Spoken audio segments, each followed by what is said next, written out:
하나님의 말씀 같이 보도록 하겠습니다. 은혜 받으실 하나님의 말씀은 출애굽기 3장 2절에서 4절 말씀입니다. 하나님의 말씀 출애굽기 3장 2절에서 4절 말씀 함께 읽어보도록 하겠습니다. 여호와의 사자가 떨기나무 가운데로부터 나오는 불꽃 안에서 그에게 나타나시니라. 그가 보니 떨기나무에 불이 붙었으나 그 떨기나무가 사라지지 아니하는지라. 이에 모세가 이르되 내가 돌이켜 가서 이 큰 광경을 보리라. 떨기나무가 어찌하여 타지 아니하는고 하니 그때에 여호와께서 그가 보려고 돌이켜 오는 것을 보신지라. 하나님이 떨기나무 가운데서 그를 불러 이르시되 모세야 모세야 하시매 그가 이르되 내가 여기 있나이다. 아멘. 우리 옆에 분들 앞에 분들 보시고 같이 한번 인사하겠습니다. 잘 오셨습니다. 은혜 많이 받으세요.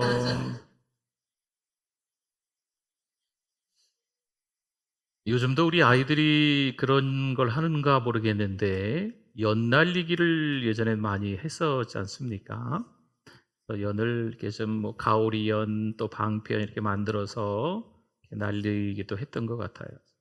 들고 막 달리는 거죠. 네, 그러면 바람을 좀 타면 이 연이 이제 공중으로 날아가게 됩니다. 막 당겼다가 또 줄을 또 풀어줬다가 하면서 바람을 또 잘 타면 이 연이 높이 높이 날아갑니다. 너무 높이 날아가면 때로는 이 연이 안 보이기도 해요. 주변에서 막 난립니다. 네, 연이 끊어졌다, 연이 안 보인다, 뭐 사라졌다. 근데 연이 사라졌는지 안 사라졌는지 누가 알까요? 연줄을 잡고 있는 사람은 알거든요. 아주 팽팽하게 연줄이 지금 있거든요. 그러면 연이 날아간 걸까요? 아니거든요. 끊어진 걸까요? 아니거든요. 때로는 우리가 살면서 하나님 앞에 애걸복걸 하는데요. 하나님 이렇게 해주세요. 저렇게 해주세요. 하나님 너무 서운합니다. 속상합니다. 왜 내 자식은, 왜 나는 힘들게 삽니까? 막 기도하는데 하나님이 응답이 있습니까? 응답이 없는 것처럼 느껴질 때가 너무 많거든요. 그러니 주변 사람들도 덩달아서 난리예요. 안 믿는 사람들커녕 이제는 믿는 사람들조차도 주변에서 막 뭐라 합니다. 어떻게 신앙생활을 엉터리로 하면 그렇게 되겠어. 아무튼 주변에서 뭐 이렇게 말하는 거 좋아하시는 분들이 꼭 있어요. 네. 그러면 그 얘기 듣고 속상하고 상처받고 그러죠. 그런데요, 그럴 필요 없어요. 상처받으실 필요 없어요. 왜요? 나는 지금 팽팽한 연줄을 잡고 있거든요. 누가 함께 하실까요? 하나님이 지키시고 돌보시고 인도하시는 줄 믿습니다. 내가 그 하나님을 경험하면서 살아야 될 줄 믿습니다. 때로는요, 힘들고 어렵지요. 때로는요, 살맛이 안 날 때도 있어요. 누구보다도 더 못 살기 때문에, 누구보다도 더 우리 자녀들이 잘 나가지 않기 때문에 속상할 수도 있지만, 그러함에도 불구하고 내 이 줄은 팽팽합니다. 누가 지키세요? 하나님이 지키시죠. 누가 돌보세요? 하나님이 돌보시죠. 하나님이 함께 하시는 줄 믿습니다. 여러분, 하나님은요, 그런 하나님이세요. 때로는 우리가 예수님을 믿는다는 것을요, 다른 여러 종교들 가운데 하나를 딱 내가 선택해서 믿는 거라고 생각하는데 그렇지 않습니다. 여러분, 종교라고 하는 것은 의무가 따릅니다. 그래서 종교는요, 두려운 거예요. 좀 더 정확히 얘기하면, 물론 이제 뭐 종교를 안에 기독교 이렇게 쓰시겠지만, 기독교가 예수님을 믿는다는 것이 종교라는 의미는 아니에요. 우리가 예수 그리스도를 믿는다, 하나님을 믿는다라고 하는 것은요, 하나님이 나를 돌봐주시고 인도하신다는 것을 믿는다는 거거든요. 때로는요, 내가 부족할 수 있어요. 종교개혁자 칼빈도 그런 이야기를 했더라고요. 때로는 완벽한 믿음이 아니라는 거죠. 때로는 의심도 있다는 거죠. 때로는 근심, 걱정도 함께 살아간다는 거예요. 그러니 형편없는 믿음이잖아요. 부족한 믿음이잖아요. 그런데 어렵고 힘든 상황 가운데서도 여전히 자기의 비참함을 알고 겸손하다면, 또 하나님이 필요하다는 것을 안다면 합당하지 않은 믿음이지만 하나님이 합당하게 여겨주시는 믿음으로 바꾸신다는 거죠. 여러분, 하나님은요, 그런 하나님이세요. 완벽한 믿음이기 때문에 하나님이 우리를 사랑하시는 게 아니에요. 그래서 어떤 경우는요, 불신자 같아요. 누가요? 우리가. 어떤 경우는요, 우리가 고민하고 염려하는 거 보면 하나님 말씀 의지하지 않고 하나님 바라보지 않고 살아가는 모습 보면 불신자 같아요. 그러나 하나님은 여전히 우리를 지키시고 돌보시고 인도하시는 줄 믿습니다. 시편 115편 4절에서 7절 보니까요, 그들의 우상들은, 한번 보세요. 우상들은 은과 금이요 사람이 손으로 만든 것이라 입이 있어도 말하지 못하며 눈이 있어도 보지 못하며 귀가 있어도 듣지 못하며 코가 있어도 냄새 맡지 못하며 손이 있어도 만지지 못하며 발이 있어도 걷지 못하며 목구멍이 있어도 작은 소리조차 내지 못하느니라. 아멘. 여러분, 우상은요 때로는 은으로 만들고 금으로 만들고 동으로 만들고 아주 커다란 돌덩이로 만들고 그래요. 생명이 있을까요? 생명이 없어요. 입이 있어도 말할 수 없어요. 귀가 있어도 듣지를 못해요. 물론 형상 어떻게 만들 수는 있지만 눈이 있어도 보지 못하는 거예요. 손이 있어도 만지지 못하고 발이 있어도 걷지도 못하고 목구멍이 있어도 말하지도 못하는, 생명이 없는 거예요. 생명체가 아니에요. 우리 하나님도 그러실까요? 출애굽기 2장 23절에 여러 해 후에 애굽 왕은 죽었고 이스라엘 자손은 고된 노동으로 말미암아 어떻게 했습니까? 탄식하며 부르짖으니 그 고된 노동으로 말미암아 부르짖는 소리가 누구에게? 하나님께 상달된지라. 아멘. 하나님은요, 우리가 기도하면 들으신다 안 들으신다? 들으신다. 고된 노동으로 말미암아 탄식하는 그 백성들의 소리에 하나님은 들으시는 분이에요. 은으로 만들고 금으로 만들고 동으로 만들고 쇳덩어리로 만들고 돌멩이로 만든 하나님이 아닙니다. 하나님은요, 살아 역사하시는 분인 줄 믿습니다. 백성들이 탄식하며 부르짖을 때 하나님은요, 응답하시는 분이세요. 출애굽기 2장 25절을 한번 볼까요? 하나님이 이스라엘 자손을 어떻게 하셨다고요? 돌보셨고 하나님이 그들을요 기억하셨더라. 아멘. 3장 8절에도 보니까 이런 말씀이 있어요. 내가 내려가서 그들을 애굽인의 손에서 어떻게 하고 건져내고 그들을 그 땅에서 인도하여. 아멘. 거기까지만 봅시다. 가난아기가 막 울고 있어요. 엄마가 모르겠습니까? 가난아이 엄마는요, 울음소리만 듣고 얘가 배가 고파서 그런가 보다. 얘가 볼일 봤나 보다. 알더구만요. 그렇죠? 우리 하나님 앞에 기도하면 누가 아실까요? 하나님이 아세요. 주변에 있는 분들은요, 몰라줄 수 있어요. 에이그, 네가 잘 못해서 그렇지. 네가 그 모양으로 사니까 그렇지. 마치 욥이 고통을 겪었을 때 욥의 친구들이 이런저런 말들을 했던 게 욥에게 상처가 될 수 있잖아요. 때로는 우리가 신앙으로 산다고 하는데 완벽한 신앙으로 살지 못하는 거죠. 그러니까 주변에서 이래저래 말하는 사람들이 있어요. 그러나 우리는 하나님만 바라보실 수 있기를 축원합니다. 하나님이 아세요. 어느 날 자신의 힘을 믿던 모세를 하나님이 광야로 보내십니다. 그리고 무려 40년 동안이나 그 광야에서 힘을 빼게 만드십니다. 내가 바로 이 민족의 사람이었구나. 이 민족을 내가 한번 구원해 보고자 했었지만 하나님은 광야로 보내서 40년 동안 다듬고 깎으세요. 1절 한번 볼까요? 1절. 모세가 그의 장인 미디안 제사장 이드로에 뭘 쳤어요? 40년 동안 광야에서 양떼를 치더니 그 떼를 광야 서쪽으로 인도하여 하나님의 산 호렙에 이름에. 아멘. 여러분, 일상에서 때로는 부지런히 최선을 다해서 살아가실 수 있기를 바랍니다.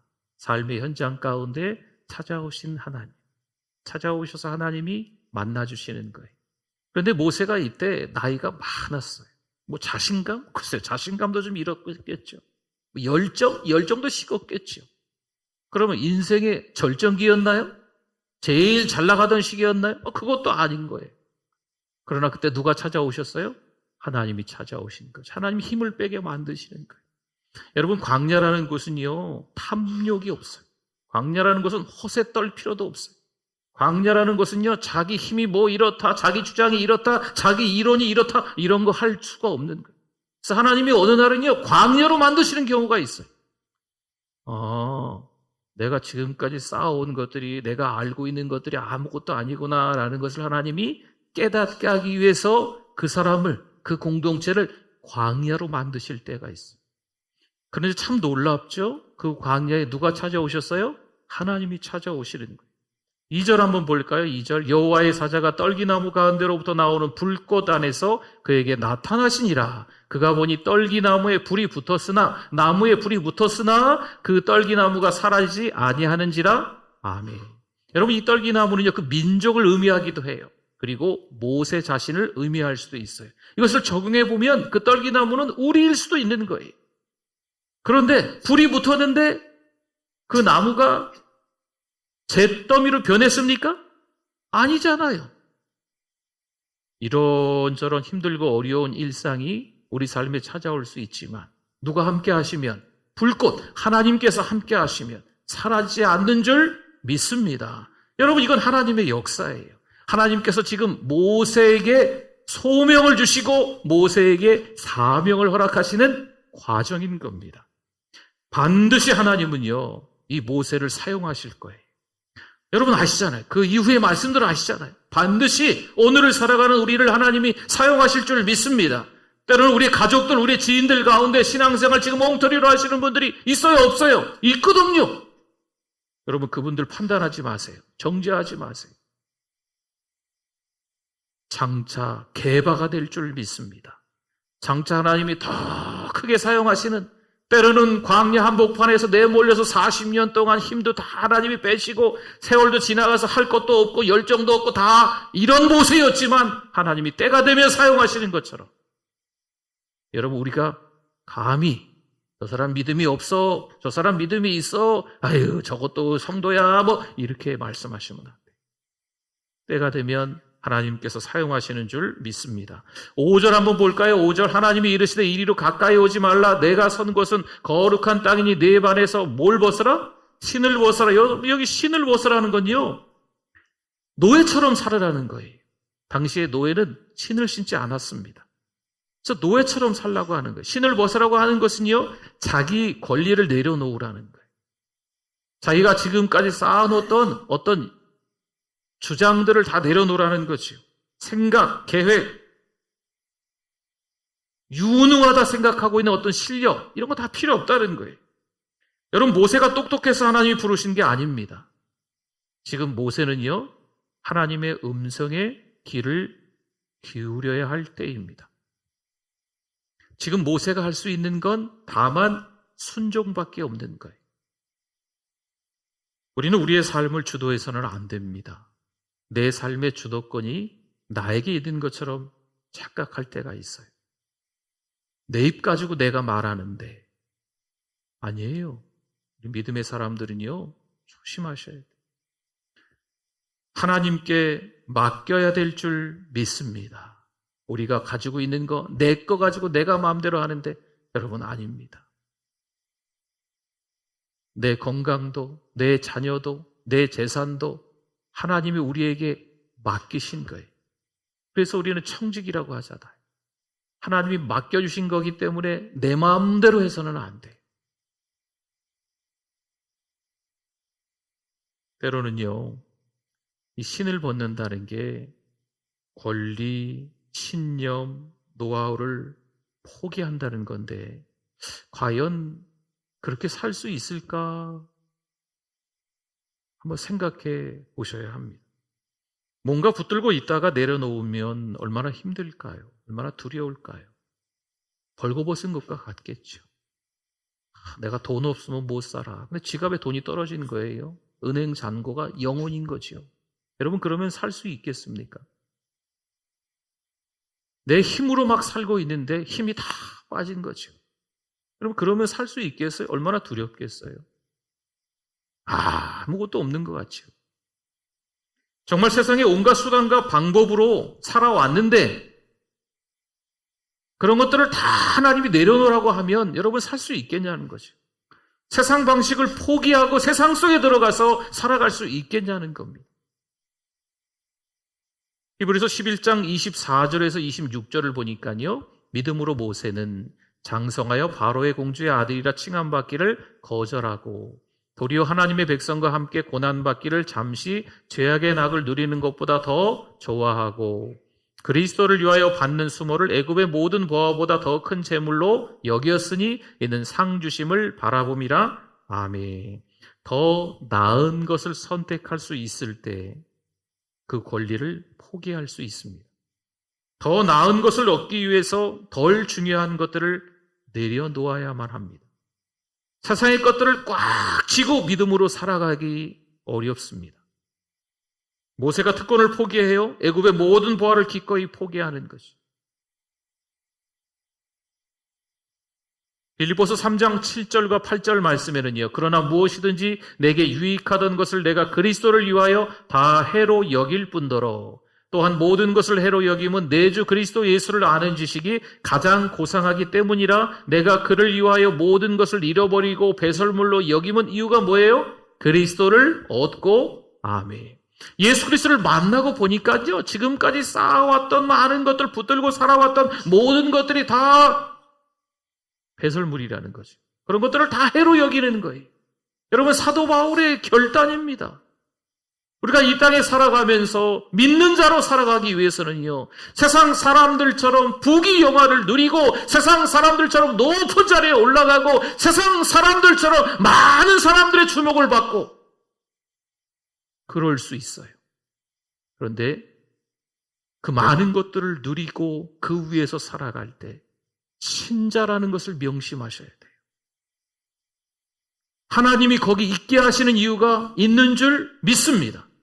하나님께서 그 많은 것들을 누리게 하시는 이유가 있는 줄 믿습니다. 여러분, 그 누리는 것을 다 포기하고 그 윗자리도 포기하고 아무것도 없이 광야로 들어가서 세상 밖에서 저기 산속에 들어가서 살아라는 말씀이 아닙니다. 세상에서 불러내어 하나님의 자녀로 삼으시고 다시 세상으로 하나님이 파송하시는 거죠. 사랑하는 성도 여러분, 많은 것들이 있는 가운데 하나님을 선택해야 되는 거예요. 하나님께서 뭘 좋아하시는, 하나님께서 요구하시는 것이 무엇인지를 분별할 수 있어야 되는 거죠. 내 삶의 주도권은 나에게 있지 않습니다.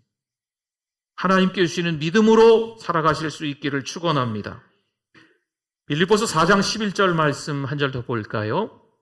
같이 한번 읽어주십시오. 내가 궁핍함으로 말하는 것이 아니니라. 어떠한 형편에든지 나는 자족하기를 배웠노니. 아멘. 누가 자족할 수 있을까?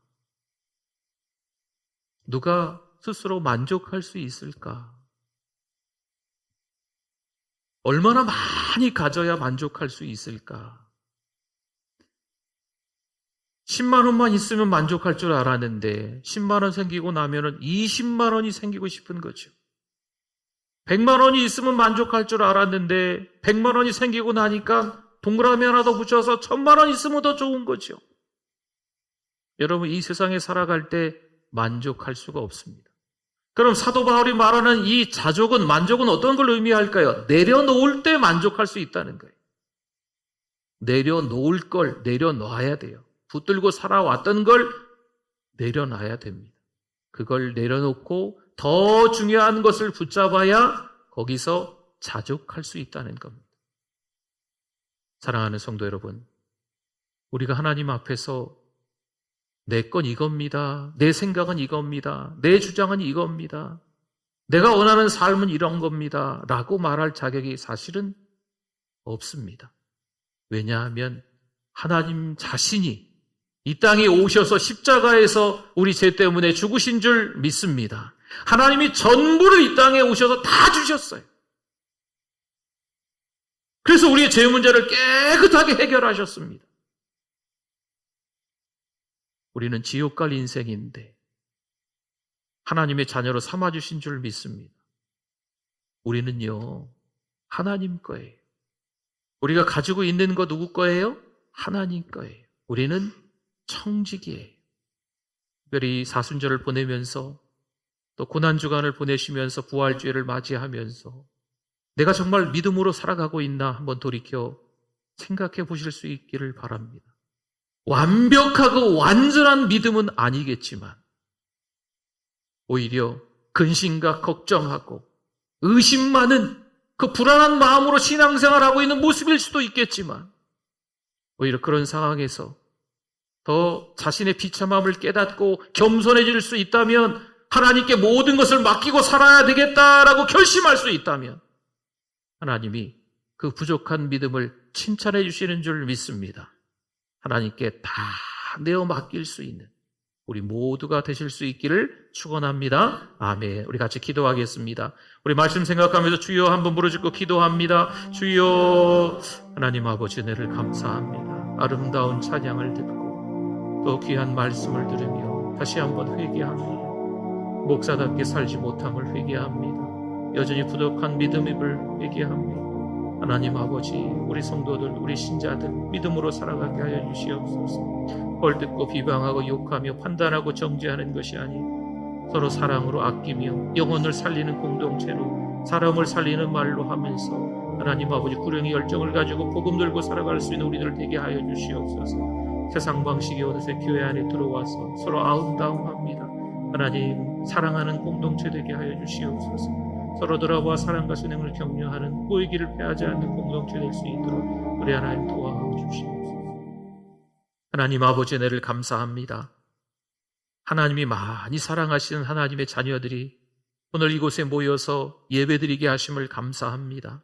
그러나 설교자나 말씀을 듣는 우리 모두나 여전히 부족한 믿음임을 하나님 앞에 아뢰입니다. 의심도 많고 근심도 많은 우리들임을 하나님 앞에 아뢰입니다. 살면서 너무 힘들고 어려운 일을 겪다 보니까 이런저런 불편한 마음들이 들기도 합니다. 그러나 우리 자신들이 하나님 앞에 더 납작이 엎드려 회개하고 하나님만을 바라보면서 살아가야 되겠다 결심할 수 있게 하여 주시옵소서. 세상의 것을 의지하지 말고 하나님만 바라보며 살아갈 수 있는 믿음, 그 믿음 갖게 해주실 줄 믿습니다. 예수님의 이름으로 기도드립니다. 아멘.